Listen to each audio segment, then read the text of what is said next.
Hello everybody, I'm Evan Kamiko. 20 years of IUS TV continues right now. Each week join as myself and an expert line panel dissect the latest sports news from some of the nation's most elite college programs right here in Bloomington to the biggest stadiums and stages around the world. Because stick around for the 50th and final time. We have a great show coming up for you on the season 12 finale of the Toss Up.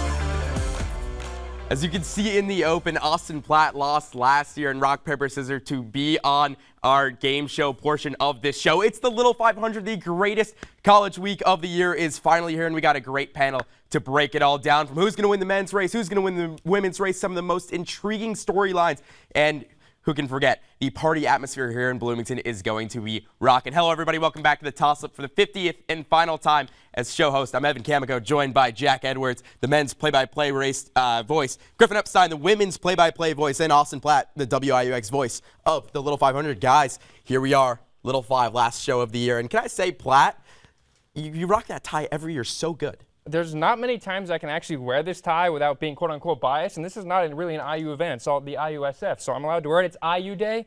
No better time to break it out. It's a hair long. It's a hair long. Yeah, yours is a hair short, so it comes out perfectly. Look at this. This is a masterpiece. That is poor. It's better long than short. Griffin, thanks for coming, too.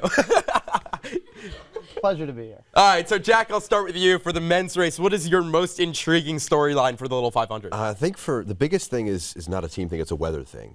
Last two races, it's been dry, it's been hot.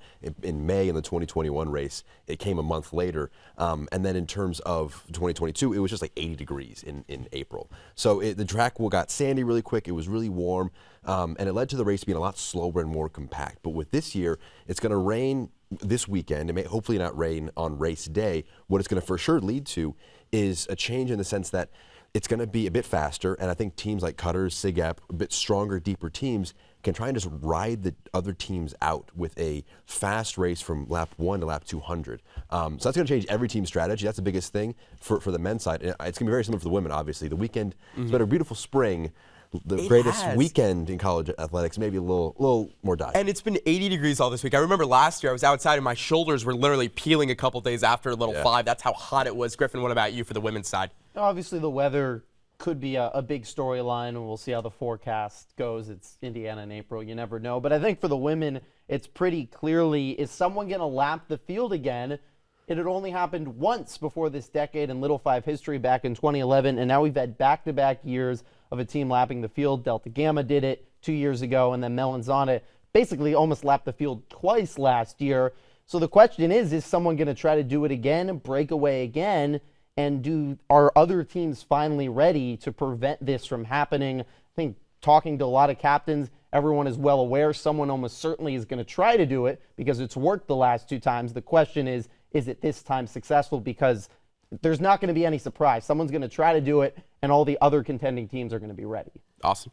I'll go to overall. I think it's the fact that the champions are kind of on the outside looking in again this year. You look at Melanzana, they were 13th in quals last year. They won. They're 13th in quals again this year. Phi Delta Theta is in 26th. Both lost 3 of their 4 riders last season. So the fact that they're on the outside looking in, it's tough to repeat in this race, as we know. And I think that's a pretty big storyline, that neither of them are really in that inner circle of who we think could really win this race. And I love the weather, but one of them I want to throw out there is, we've seen last year finally a fraternity won the race for the first time in what felt like almost forever. Yeah. So seeing who's going to win, whether it's going to be an independent team who can go out and they can recruit whoever they want. There's 24,000 undergrads here that you can recruit, or it's going to be a fraternity where you can only recruit 40 guys. And those 40 guys have to rush the house. They have to go through pledging. And it's a lot smaller of a pool. Yeah, I mean, Fidel, talking to the guys from last year, they obviously lost 3 guys from a really good team last time round. They mentioned that it's harder to kind of rebuild as a house. And it's also Jetpack moving back onto campus, I guess, with Delta Tau Delta. They had to do different hoops to jump through in getting towards this point in terms of more fundraising and stuff like that. So it is a big factor. And we kind of saw that that glass ceiling be broken after a few years last year by Fidel. And we'll move forward a little bit. We've already talked about some of the favorites, but Austin, I'll go to you. You know, who are your early favorites right now? Well, I think there are a lot of them on both sides. It feels like there's 4 on the women's side. You have Teeter. Let's go through this. Teeter. You have KKG. He's going to try. AKO. Griffin can pick you up, too. Don't steal all of Griffin's answers. And the other one is Theta, Kappa Alpha Theta. I did it. There's the 4. That's not. I'm not sure that's what I would say, but you got close. What will you say? What about you, Griff? I know you're not calling the women's race, Yeah. so we'll cut them some slack. AKO, obviously, they qualify first. They are the most experienced team in the race. They have 3 returning riders from the last 2 races. Teeter looks like the deepest team right now. They have 4 riders that place in the top 15 of ITTs. They won Team Pursuit, which is really a test of your depth. Theta's always a contender, but based on experience, they are the least experienced contending team. But then obviously Melanzana is a contender, even though they qualified 14th or 13th. I think they're really interesting. We can talk a little bit more about them. And then DG is always a contender. They qualified 8th this year, so a little further down, but they're relatively experienced. I think those are probably the cream of the crop. There's maybe a few other teams that could sneak up there and contend in the race. Don't get too far ahead, because we're going to talk about dark horses in a second. Let's go to the men's side, Jack. Cutters and Segap, I think, are in that top echelon of 2 teams that probably could do it. Cutters, probably slight favorites. It's been Cutters 1, Segap 2 all throughout spring series, quals, kind of every hoop there. And it could have been a real true, I think, 3-team race had BKB not faulted 3 times, but Black Bulls, who had 3 top 10 ITT finishers and the top rider on the men's side in Gavin Good, they faulted 3 times in quals. They're not even going to be racing on Saturday, which was just near unprecedented situation, Evan, because it was such a talented team, such a deep team, and nobody's really happy about that because it was such a chance for them to showcase their skills after a year of hard work, but just an unfortunate weekend, and they weren't able to make it. But Delta Tau Delta a bit on the outside. They're kind of almost in a tier just below. But I think if you're looking beyond Cutters or Segap, you're really going for a low favorite, I guess that makes sense. Well, we're going to go for a low favorite in a second, but I did get to talk to Daniel of Black Bulls and hearing what they had to say and their excitement. This was before quals. You know, that was a team where you're talking to them, you're looking at them like you could win the whole thing this year, and to see them not even turn around and qualify is heartbreaking, but it's the little 500. Yeah. Anything could happen, and speaking of anything could happen, you have your dark horse teams. You know, there's always going to be someone that's going to surprise you on race day. Jack, I'll start with you on this one. What are the men's dark horse teams? It's tough with the men because I think that it is definitely that top tier I mentioned. I think a team that I just haven't been able to get out of my head has been Beta Sig. Qualifying in at 20th, they've got 3 guys in the top 25 of ITTs on that team. It's going to be a weird one, but I think you can't look at qual position as the be-all, end-all. They bumped themselves up to, I think, 9th in terms of team pursuit, so they are better than their spot suggests. Delta Tau Delta, they're 11th in quals, so you maybe could call them a dark horse. I mean, Melanzana, obviously, last year, from 13th to champion. Qual position matters very, very little. So the key is you want to avoid that being in the back of the pack early in the race. That's where your crash could almost end your race in the first 10 laps. You're not going to win it by being in that first position in that first few laps, but you can lose it very, very easily if your top rider gets hurt or you crash out early. But I think I'm going to go with Beta Sig. Beta Sig. Phi-Psi is another team. They got some experience, too. Some guys returning. They just changed their captain. So we could see how that could be one of the teams that I think people are slept on. Platt, I'll stick with you because we're talking men's. What about you? What's your dark horse? I will go with Cinzano. This might be more of a Hail Mary than a dark horse, but it's 4 completely new riders. They qualified 8th. As we said, everything gets changed up in the first 2-3 laps. It was a bad weather day as well, which I think some teams went more hard in quals than others who want to just take it easy and just throw a time down. But they finished 8th. 4 completely new riders, all rookies. They were McNutt last year. Supposedly finished last. I heard that their protests, apparently they finished only 29. Yep. Still, regardless, there's 4 completely new riders. They're 8th. They're in the pack. I know that those guys, they've worked hard. And hey, why not? I'll throw a dark horse out there. You asked me this question last year, and I said the defending champion. And Hank Duncan, who sat in this exact seat, I think said the word blasphemy. So I made sure to actually pick a dark horse this time. Hank, that one's for you. And Hank will be the color guy for the men's race. We love having Hank. He's out in Italy right now, so couldn't make the show this week. Griffin, let's go to the women's side. Who are your dark horses? The women's is tough to really pinpoint a dark horse because you look at the women's race since 2010, and it's all about the powerhouses. It's all about DG, Theta. Now Melanzana is turning into a powerhouse. And Teeter, you look, those 3 teams plus Melanzana have won every single race with the exception of 1 since 2010. If there is a team, I look at Independent Council. They qualified 4th. I kind of surprised everyone with that, but they're pretty experienced. They bring in a rider with 2 years of race experience from Teeter, bring back 2 riders from last year. They have a program that's really steadily built over the last 10 years. They're a team that maybe not everyone's paying attention to, but certainly I think has a chance to contend on Friday. Awesome. And one of the things about the race is that every team is going to ride on the same bike. Everyone rides. It used to be a Schwinn bike. Now they changed it. It's a new state bike. They're fixed gears, single speed. So everybody's got an even playing field. Platt, I'll start with you on this one. What do you think is the biggest difference between the state and Schwinn bikes? I think it's the ability to change them very quickly. I think it's the fact that you can able to crank it much quicker. So if there's a crash, remember you only get 2 bikes on race day. So if we see a crash, it'll be easier to fix, and that means riders and teams won't be down to 1 bike for as long. And that could mean we could see some more bike-to-bike exchanges, which are usually thought of as slower than just a rider getting off and passing the bike off to another rider. So everyone has loved it. That's the most important thing, is that the riders like the change, and it hasn't been too much of a transition for them. But I think that's a pretty big difference. I don't think it'll be a huge difference in the end, but I'm looking at the exchanges to see if they're more bike-to-bikes now that we have state bikes. Griffin? It sounds like it helps all teams across the board. Some teams with more alumni, more money, more equipment would often have better equipment in the past, so this will help level the playing field a little bit. I honestly don't think it's a huge factor, though. Talking to a lot of captains over the last week, they're focused on what they can control. It's not the weather, it's not the bikes, it's their mentality really in the end, because Little 5 is so unpredictable, and we're going to see things on Friday and Saturday that we could have never predicted. So all the riders, I think, are really just focused on their own mental game and controlling what they can within their own pit. Jack. Yeah, and kind of building off that a little bit, the change that you can make and the small tinkering things you can do, when you talk to a rider about it, their eyes almost light up, and they have all these tiny little changes. Talk about milliseconds, just few seconds that you could change, maybe shave off. It's big in the context of the race, especially up top. But I do think it's as Griffin mentioned, the top teams that I've talked to and the more experienced guys have kind of almost spoken about how their first race they had all these strategies. They're saying, if this happens, we're going to do this. And they were really getting into the nitty-gritty. But now that they're in their second, third race, they're almost scaling down their strategy. They're just saying we're more relaxed, we're more prepared. And the bike obviously having a lot of flexibility and a good structure to build off of is nice. But I think some of these top teams it's been interesting talking to them, because I would expect them to say, all right, we're ready for this eventuality, but they're kind of just more relaxed. They're more saying, we're going to take the day as it comes. It's going to be chaotic. It's going to be weird. And it's going to be the small changes that are going to make the smallest of differences. And again, it's control what you can control. A thing with the bikes, too, is, the riders have been able to get more power into them as well. On top of that, the rims, you can play with the rim sides. A big thing, it's going to come down to the upgrades the teams make. Like you said, each team is going to take their bike and make their own upgrades.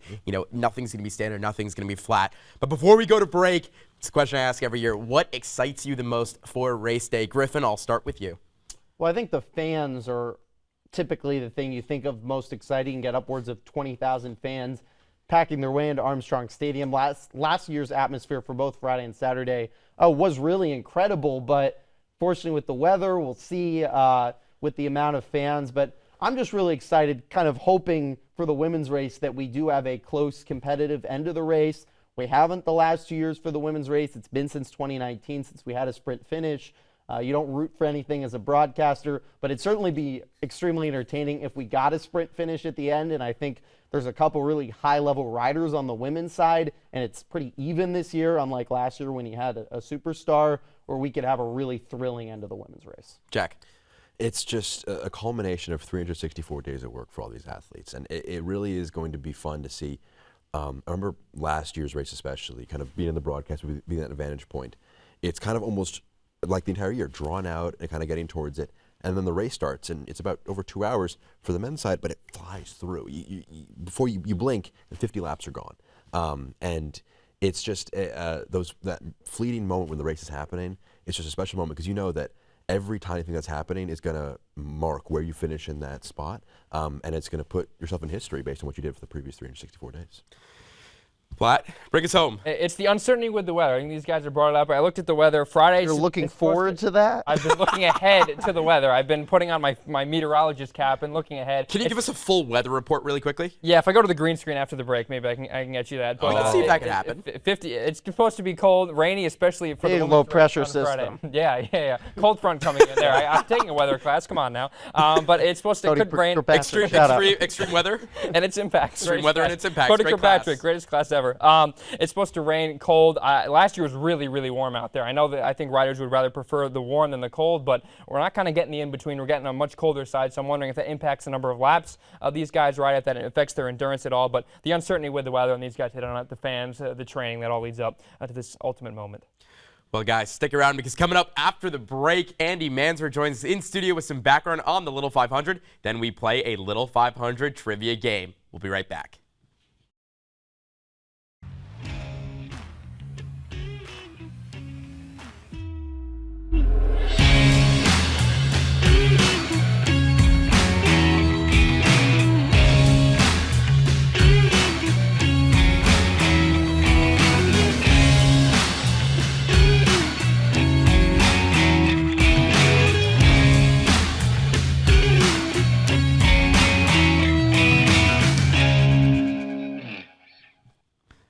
Welcome back to the Toss Up. Our Andy Manzur is here in studio with a quick history lesson on the Little 500. Andy?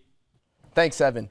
Billed as one of the world's greatest college weekends, the Little 500 is the largest collegiate bike race in the United States. Since its inaugural race in 1951, the Little 500 has captured the spirits of the student body as well as inspired the 1979 Academy Award-winning film Breaking Away. Modeled after the Indianapolis 500, riders compete in a four-person team around a quarter-mile cylinder track at Bill Armstrong Stadium. Originally started as a way to raise money for student scholarships, today the Little 500 is a week-long experience filled with events and celebrations. This all leads to the much-anticipated race day weekend. Last year, Manzur Cycling won its first ever Little 500 title in the 34th running of the women's race. Manzur began the day at 13th but managed to take and hold the lead to clinch their historic victory. This year, Alpha Chi Omega are the heavy favorites as they will start the race in pole position. As for the reigning champs, will history repeat itself? Manzur Cycling is once again starting 13th on the grid. For the men's race taking place on Saturday, the team to pay the most attention to is the Cutters. Named after the group in the movie Breaking Away, the Cutters have been a staple in the Little 500 since their first race in 1984. They'll be starting in pole position and are looking to add to victory number 15 to their already record-setting 14 titles.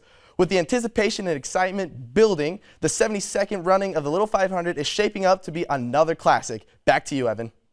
Thanks, Andy. We're back on the panel. Austin Platt, Griffin Epstein, and Jack Edwards. Guys, we're going to do something we've done the last couple of years. Platt, unfortunately, you didn't get to do this last year. You were unfortunately cut for Griffin Healy, who's in our audio booth right now. But you're here this year. You get to do it. How did that feel? Revenge tour. Got to beat it to win it. Yeah, I just know that paper always beats rock and rock, paper, scissors. So, Griffin, you'll always have that over me. Well, you know, we hope that you haven't seen the questions yet. But I heard a little rumor you might have. So we'll see how that They may have changed them. I don't know. I may have changed questions. Anyway, this is super basic. We do this almost every year. It's just trivia. I'll give you a question, you write down your answer, you'll turn it around so that way I can remember what you said and that you're not lying and repeat answers, because usually this isn't done that nice. So, all right, let's get started. The first question, you'll have 20 seconds to write it down. What year was the first race held in? Can I go on my phone? No, you can't go on your phone. What is this? Jack's already got his up. Jack got the answer correct. Platt? You got the answer correct. Griffin, unfortunately, the answer tough was luck. 1951, not 1954. So you're 0 for 1. I think you should know this. On the women's side. It is the women's first race. women's race? Do you know the women's race? Do you know the one for women's race for extra credit? Half point. 1980. That's what the first. I can't do math 88. quick enough. But No, that's you know what you did? You heard it in Kelsey's ear. That's what you said. we're gonna get wrong. All right, here we go. Second question. Theta attempted to qualify for the men's race in 1987 They did. and finished 33rd, just one spot out of Nope, nope, 34th, nope. one spot out of qualifying, and then the women's race was I think we give him. installed the next. I think we give him a quarter of a point. Half point. We'll half give him a point. half a point. I'll write Very like belittled half a right tick mark. So Griffin, you have like 0.5. All right, I like the trivia lesson. Your math isn't going to be able to handle that. My math You can definitely just give can't me handle this. Here we go. Second question. Who were the first champions for the men's and women's races? Did you just say this and I didn't? If you get two, there's two answers obviously. So you can get 2 points on this question. All right, we'll flip them when everyone's ready. Oh. Can we play the Jeopardy music? Oh God.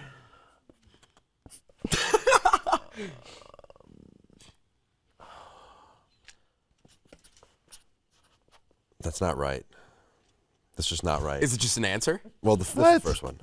That All right, team here we didn't go. even exist. Here we go. when Flip we them did it. around. Told Flip you I around. didn't Here we cheat. go. Come on now. Jack, you got 1 point. Wilkie Sprint did win the women's race. Platt, you got 0 points. Told you I didn't cheat. AKO and Jet Black did not win the first race. Jet Black founded in And 2017. Griffin, I think I might give you a quarter point because, yes, 4 guys technically did, but you do get a point for Wilkie Sprint. Wait, so you're on two? So 2 points now. Griffin gets one point, And then you get half a one point? one actual point, and then I'm going to give him a quarter point. What? So you're up to 1.75 points. Guys did win, huh? Oh my God, that's So technically speaking, 4 guys did. Jack's brain can't handle it right now. I think you should give him an extra Four point for that guys. one. It's a Now, they quarter added point. another one that could start a burger chain, too. So. All right, that deserves another quarter point. Griffin Epstein, ladies and gentlemen. Question I feel number like we're on 3. PTI right now. This is great. No, around the horn, not PTI. All right, remove Shout the out Courtney point. Remove the Cronin. point. Question number 3. Now, I'll respect it. Question number 3. Which feature film did the race inspire? Dennis Quaid, Daniel Stern, Jackie Earle Haley, a couple actors. I feel like everybody should get this. Yeah, this. All right, are answers all ready? 3, 2, 1. Breaking away. That's 3 for 3. So far, after 3 questions, Jack, you have 2 points. Wait, Gri- what? What? Did I get one last round? No, you didn't. You got the first question right. Wilkie Sprint. That's a point. Oh. Did I not mark it saw down? mine. Okay, here we go. Jack, you have 3 points then. Good catch. I'm a dog. Griffin, you have 2.75 points. Take it. Platt, you have 2 points. So leaderboard 1, 2, 3. Here's question number 4. What United States president attended the event in the last 25 years?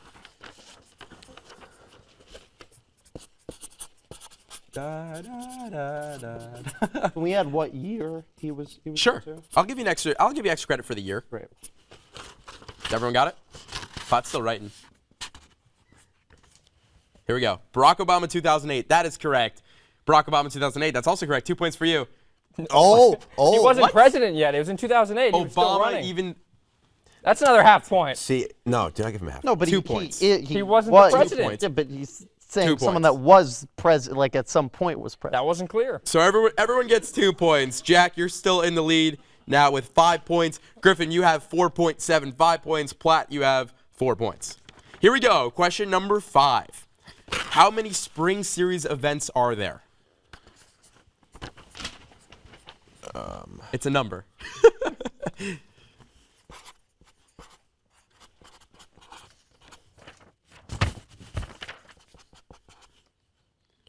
I just need the number, Jack. Sorry, I'm visualizing this. It's okay. Take your time. I'm almost done. Oh God, what's this one called? You don't Did I need have to to write name them all of down? them. No, I'm not, but my brain can't. Oh yeah. Oh duh. Okay, sorry. Yeah. There we go. All right. Okay, flip Oh, around. wait, Let's see but him. this- Dude, I can't read your writing. 4. Yeah, this year there were What does it 3. say? Though this I said 4. this No, year this 3, there this were year 3. 4. I have on my answer sheet the correct answer is 3, No, well, but 4 is also correct. So you'll all get a point. do you count Missing Out was This is canceled unbelievable. this year due to No, but Yeah. I think you count ITTs as a spring series event. Because do ITTs do they count towards the spring series? Yes. total? of course. Again, I'm just gonna give you guys all points. This is a classic. This So is Jack, classic. you have 5 points. You have 6 points. Griffin, you have 5.75. Platt, you have 5. Here's the final question, the tiebreaker, even though there's no ties. The last question: where did Cutters get their name from? The last question.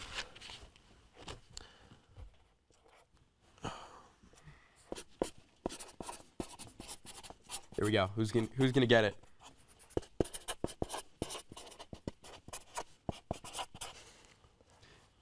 Are we all good? All right, let's see the answers. So, Platt, you said a former dorm name. That's incorrect. Good one. Griffin actually got the right answer. Limestone is correct. the quarries. Jack, right? the quarries. No, I got limestone cutting trade. But on my wasn't it answer sheet. because they would go in the quarries? Wasn't that the rationale for it? I'm getting a lot of So, nodding in this a lot one. of people are saying yes. I'm getting I'll give you the point. There it is. Let's go. That means, Jack, you are our winner with 7 points. Griffin, you come in second with 6.75, 0.25 out, and Platt, 5 points. Jack, anything you'd like to say to the folks at home before we go? No one knows more about the Little 500 than me. Nobody does. That's a great victory speech. And before we go, I know that our IUS TV sports crew has thrown something special together for our last show. Take a look. when I came to Indiana, one of the things I wrote in my Why Indiana letter was, I want to eventually one day go on and do IUS TV and host the Toss Up. New year, new semester, new season, and new host. Hello everyone, I'm Evan Kamiko. I'm Evan Kamiko. I'm Evan Kamiko. I'm Evan Kamiko, and this is the Toss Up. I knew him as a sophomore when he was trying out for the toss-up, and he seemed so meek then, if you could believe it. I've gotten to see him evolve into someone that is so confident that when he walks through those doors to the Beckley studio, he knows exactly what he wants to do, and you know that he's going to do it. He has great energy on and off the camera. He is exactly who he is off the camera as he is on the camera. Whenever he would do that toss-up intro, it was always just a huge punch, and especially when I was working audio. If he was talking a little bit quieter in his mic check, it would always be like, "Ooh, gotta turn that down." And the director would always be like, mic down," and I'd be like, "Sorry, guys." The season is just getting started. The Hoosiers have gotten off to a bumpy start with losses against Kentucky and Alabama and wins against Xavier, UAB, and Western Michigan. I will never forget the first time that we sat down to go over a package. I had never done a package before, and immediately he sat me down and was like, listen, here's what you can do better. And that's kind of always something I'll think of when I think of Evan is positive feedback, and here's something you can do better. Everything that you learn in IUS TV sports is second to none versus the other media experiences you get here. It is as professional as it gets, and that's something we wanted to establish and talked about a year and a half ago, was becoming more professional, becoming more like an actual newsroom. And that's the preparation, I think, of being here and learning how to build a package, how to do all these things, and then going back and teaching these things to everybody else to get them ready for when they're in this situation is exactly what we want to do. When we sat at a Knicks a year and a half ago and said, what do we want our legacy to be? What do we want to accomplish until our graduation? We want to grow the culture. We want to continue to build off what Jackson did, and we did that and more. We want to win awards. We want to be the best sports show in the state with Hoosier Sports Night. That happened. And third was we want to leave a legacy. We wanted to be remembered by how we continued with the culture and continue to build it, and to be here in this moment and looking ahead. I can't be happier with what we did over the last year and a half. And one of the best parts of Evan is that he just emulates that culture. He's so outgoing, he's so positive, he talks all the time, and he's so forthright in what he believes in and headstrong in his goals. When I would feel myself kind of getting overwhelmed or feeling a little bit down about how I was doing, he would pick me right back up and say, no, we got this, we can do this. So I know that he's just going to keep continuing to do that. Whichever place that he steps into, that energy, that effort is going to be there. The people that I got to start this with in this career that I, told myself I've fallen in love with, make this experience second to none. And you're not going to find that anywhere but IUS TV. And as always, toss it up, find out if we'll catch it, and we'll see you next week.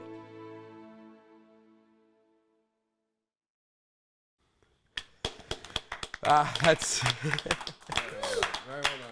Thank you. Well done to Emma for putting that together. Yeah, Emma. I know Hank kind of gave you. Hank gave me the benefit, but wow. That would have been funny if you edited that. That would have been really funny if I edited it. That'd be a little bittersweet, but before we go, there's a lot of thank yous that I'd like to say, and a lot of people, and I don't know if I'm going to get to everybody, so just bear with me for a second. I didn't write this out. This is off the top of my head. The first person I want to thank is the person who gave me this opportunity, the person and the people who, saw something in me that maybe I didn't see in myself, to Jackson Kinney, Mike Moskalik, Drew Fry, and Jordan Gold, my first producers. Thank you guys for believing in me. Thank you for giving me this opportunity to come in week after week and do this. Thank you to Taylor Limparski, who's in our control room, has been there for 4 years, does not get the recognition she deserves. We sat in that control room 4 years ago at teleprompter and graphics and said, maybe we'll be further, from this point where we are right now. She has been terrific and a friend ever since. Thank you to all of the seniors, to Hank, Brianna, Audrey, Jack, Griffin, every single person here, Sam, that I've had the opportunity to come together with and work with. You guys have made this experience what it is. To Josh and to Kelsey, our next sports directors, I hope we've left something that you guys are going to continue to grow on and continue to evolve IUS TV to make it one of the best places, not only in the state, because it already is, but in the country. It's going to be up there with Syracuse, and I believe it already is. To Kenny Smith and all the other mentors that the media school gives you. There are no better people here than them to learn from, to grow with, to be with. To everybody who's been on the Toss Up, I cannot thank you guys enough. From the first show with Evan Gerke and Tamara Scher to right now with Austin Platt, Griffin Epstein, and Jack Edwards closing out my career as Toss Up host. Thank you guys. This isn't the Toss Up without all of the panelists, without all of you guys. To the hard work that we put in, thank you. And the last person I want to thank is the person who has been by my side since day one, the one person who I call at 3 in the morning, even though she doesn't want me to call her at 3 in the morning, the person who I throw ideas with, the person who helped continue to build what IUS TV is. To Emma Watson, thank you. I love you so much. I could not do this without you. You have been amazing the last couple of years, and I can't wait to see what you do and how you take not only IUS TV sports, but also IUS TV as a whole forward in the future. To Riley and Joe, the next Toss Up host, you guys have big shoes to fill. There's been a lot of great talent that sit in this seat, and I can't wait to see what you guys do. With that, that does it for our final show of the school year and for my career as the Toss Up host. Be sure to continue the discussion and follow us on Instagram and Twitter at IUS TV Sports. With that, there's one thing less to do, so toss it up, throw a pen, whatever. Find out if we'll catch it, and I'll see you again soon.